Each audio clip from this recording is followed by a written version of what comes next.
And now nobody's going to talk, right? All right. So up here for me, right, is Jolie Vines, the author of Storm the Castle, Marry the Scot Book 1, which I absolutely love. I love those posters. I love Callum. Oh, no.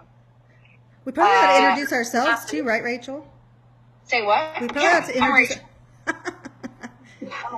And I'm Dawn. We're with yours truly Book Services. So. And I'm very nice. I write kissing books. Yes, kissing books.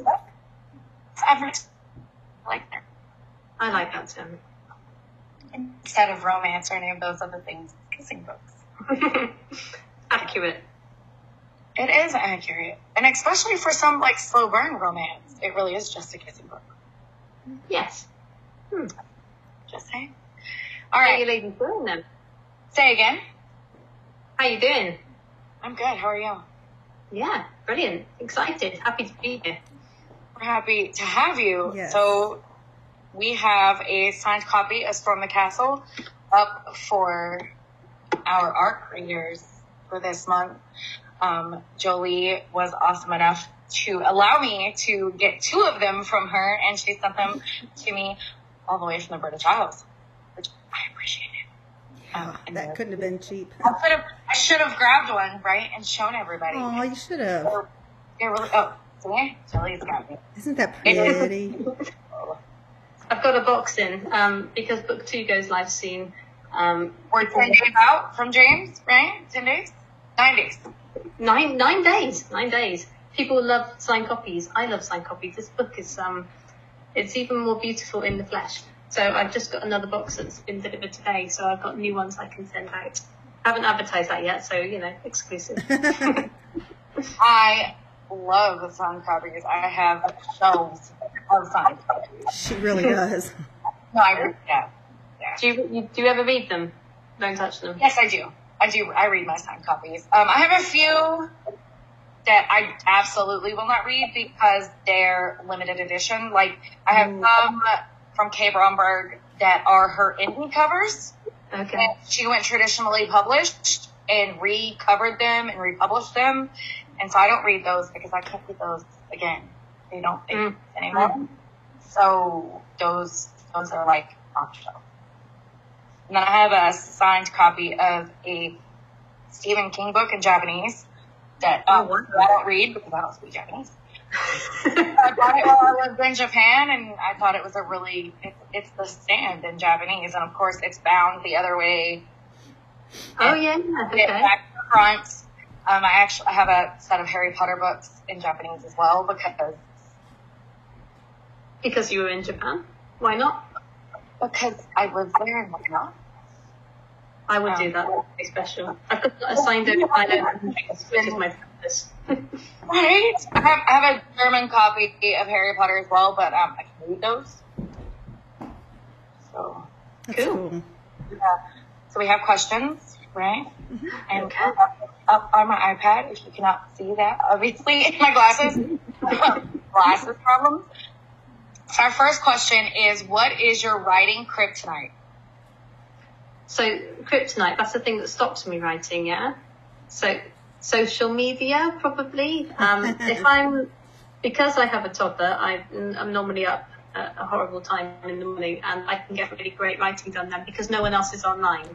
As soon as it starts creeping towards lunchtime and I start getting notifications come through, my concentration goes, and then I have to block myself off from the internet. I use an app to stop the internet because otherwise I want to chat to people. That's much more fun than editing. I'm actually agree with that. So yeah, social media, absolute worst thing that's ever been invented. It's a double-edged sword, isn't it? Sorry? I said it's a double-edged sword, right? Yeah, it's also one of the best things ever invented. Right. Kind of necessary, especially in the book world, but then I know I get caught up like watching the videos on Facebook. Yeah. Like 2 hours later, I'm like, where did the last 2 hours of my life go? Baking videos, people doing makeup on videos. Yeah, those are wonderful. Cat videos.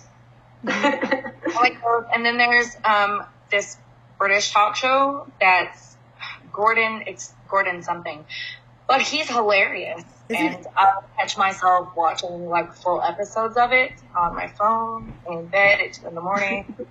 Like 2 o'clock in the morning, Rachel. You have to go to sleep. All right. Have you ever got reader's block? Not writer's block, but reader's block. Yeah. So if I'm really heavily embedded in writing stories, so first draft, all the big emotions coming out, not in the technical editing and line detail, then I find it really hard to read anything.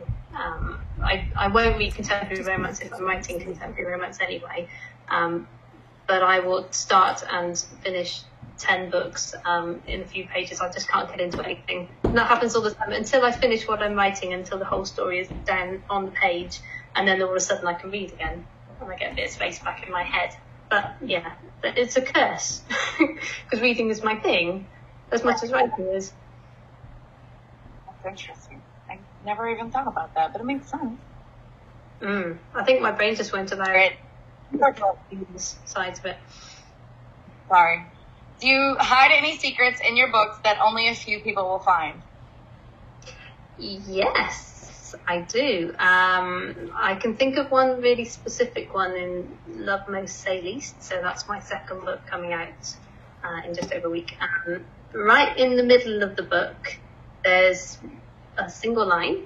It's a little bit of foreshadowing. It's 3 words. And I know I can think of some of my readers who will get this. It probably won't be apparent on first read through, but it will be on second read through. I'm not going to say anything else about it, but I do put in little things like that. Well, now I'm going to have to pay attention with James's book and focus. Yeah, it foreshadows something that happens at the end of the book. And it's just a bit of fun. First person who gets that, I have to think of a prize, won't I? But yeah, I will not be surprised if I start getting emails about that one. You're going to get some messages like, it wasn't this. Especially after this video. Now people are going to be looking for it. And you're going to get like messages. Well, was it these 3 words? It might be 4 words. 3 or 4 words anyway. Well, now she said 3 and she'll make it 4. I'm just kidding. Yeah. You don't do that to us, right? What was your hardest scene to write so far? Like, in any of the things you've ever written? I couldn't think of a good answer for this one. So when I'm writing a story, if a scene isn't interesting or I'm struggling with it and it's wrong, then I need to change it. So it needs to flow. If it's agonizing to write, then there's something really wrong with it. So I don't know. I love all the scenes in all the books I've written. So I don't have an answer. I suppose I don't like writing when things go wrong for the characters. But that's not hard to do. It's necessary to do. Right. Necessary for the art, right? You have to have something. Yeah. All right. When did you first realize that you wanted to be a writer? So I was always a prolific reader. I also have glasses, but I don't wear them for close-up stuff. I've just wrecked my eyesight by reading excessively from the moment I could. And certainly as a teenager, I wanted to be a writer. I didn't really take it seriously. I found recently some really dodgy fanfic that I wrote ages ago, 7 or 8 years ago, that I'd forgotten all about, and it was Robert Pattinson fan fiction, which is just horrible. It not even a story, just scenes. So that was the first stuff I wrote, about 7 or 8 years ago. And then about 3 or 4 years ago, I wrote a book from end to end, and that was the first time I took it really seriously. All right. Who was your biggest inspiration for Callum? And anyone who hasn't read the book yet, Callum is Storm the Castle's hero. Okay, so my husband is my inspiration in some way for all my heroes, all my male leads. He's a bit of a bear, so that's probably part of Callum's personality. The flip side of that is all of my lead characters tend to appear in my head fully formed. I don't have to think up names. I don't sit there agonizing over details about them. They're there and I know exactly what they look like. So Callum is a big guy. He's 6'10", built like a brick outhouse. This is one massive mountain man, some big Scot. I've never met anyone like him. I don't know if anyone's ever met anyone like him. He's pretty unique. Yeah, I have to agree. What are some of your hobbies aside from rowing and a toddler? So, what space do I have? So, yeah, Right. Reading and writing take up all of the time that my toddler doesn't take up. My poor husband, that sounds terrible, doesn't it? So, It's the truth, though, I'm sure. We've all been there. Yeah, so I used to really enjoy gaming. I don't do any of that anymore. That's just fallen by the wayside. I do an awful lot of critiquing and developmental editing of other people's books as well. So when I'm not writing my own, I'm working on someone else's. And I'm an absolute workaholic. So if I've got half an hour free, then I'm not sitting there idly. I'm doing something. So this is really rubbish. I don't think I have any hobbies that aren't industry related. Yeah, well, reading is a very all-consuming kind of hobby because I had hobbies prior to being a real big reader. Now I really don't have any hobbies. Now we run a book-related business and I read and go to book signings and talk to authors and yeah. So there's probably bits of that which are more interesting, which are more of a pet project, I guess. I haven't done the book signings yet, but that would be cool. I'd like to do that. There are a lot of stuff. I obviously don't go as an author because I don't write. Okay. They're a lot of fun. But that would be fun. I'd like to do those. But again, industry related. When you, I have to think of something really cool and then make up that I do something really exciting, but no, I don't. when you say gaming, are you talking video games? Yeah. What were like big video games when you used to play? Any of the Bethesda stuff, or things like Dragon Age, those games. Yeah. Cool. Love all of that stuff. I'm just thinking, there's, big landscapes, mountains and castles in lots of those games. I wonder where that made its way into my It might be something of my interest level, yeah. Even Minecraft for a while. I really got into Minecraft for a short amount of time. Yeah. World building. That makes a lot of sense. Mm-hmm. It does, doesn't Creativity. it? Yeah. Okay. Building cats. That's funny. Do you like to hear from readers? This is a personal question for me because I am guilty of messaging an author halfway through a book and being like, what are you doing to me? Yeah, so if that didn't happen, I'd be really upset. No, I absolutely love it. I've got some really, really cool readers who will read and then blow by blow message me. What's happening here? Why are you doing that? Oh, this scene wrecked me. So I love it. Yeah, please never stop. If they stop, that'd be really sad. I feel like a lot of indie authors say the same thing. Like even traditionally published, I know the first time I ever read like Helena Hunting, I definitely messaged her afterwards and I was like, what are you doing to me? I don't even know you. But listen, Linda, you have to listen. Which season is your favorite to write in and why? So summer's probably worse because it's warm and sunny outside. I really like winter because if it's dark, I don't feel like I need to be doing anything. So it's dark by 4:00 in the afternoon. That's brilliant. So lots of lovely writing hours and everyone else just wants to, hang out and watch TV or whatever. That's great for writing. And then spring is probably best for creating new adventures because your mind is actively going, oh, it's spring, let's get stuff done. Let's go and think of things, list things we need to do. So writing terms, that productivity carries through.